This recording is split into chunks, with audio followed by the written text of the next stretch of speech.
Un chiffre peut parfois résumer une crise. Au Mali, ce chiffre est de 4000.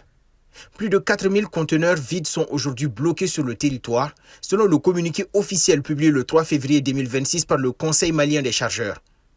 Derrière ces boîtes métalliques immobilisées se joue une bataille silencieuse pour la survie logistique du pays.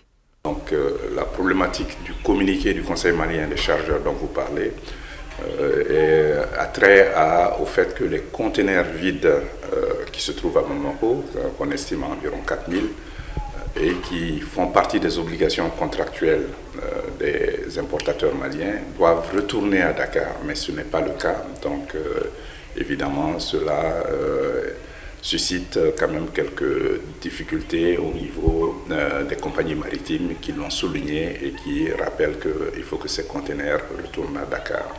Moins de conteneurs disponibles signifie moins d'exportation, plus de retard et donc plus de coûts. En conclusion, toute la chaîne logistique nationale et régionale se grippe. Dakar-Bamako, c'est un peu plus de presque 1300 km.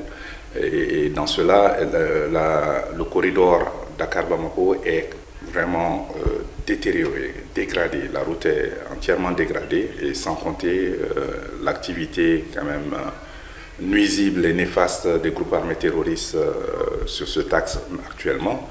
Et les délais qui ont été vraiment rallongés pratiquement par 7, parce que ce qui prenait quand même 48 heures prend presque 2 semaines maintenant.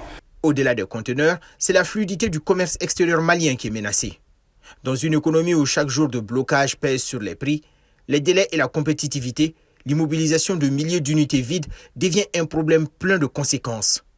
Évidemment, c'est le Mali et ses importateurs qui seront quand même pénalisés, de même que les consommateurs maliens, parce que évidemment, il faut fluidifier les échanges au sein du corridor.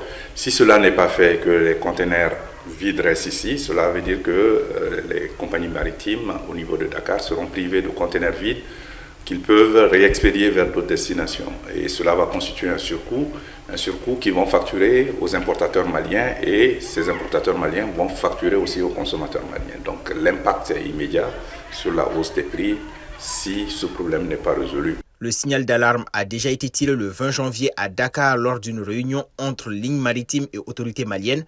Le communiqué du Conseil malien des chargeurs transforme désormais l'alerte en ultimatum. Restitution rapide exigée, date limite fixée au 24 février 2026, aucune dérogation.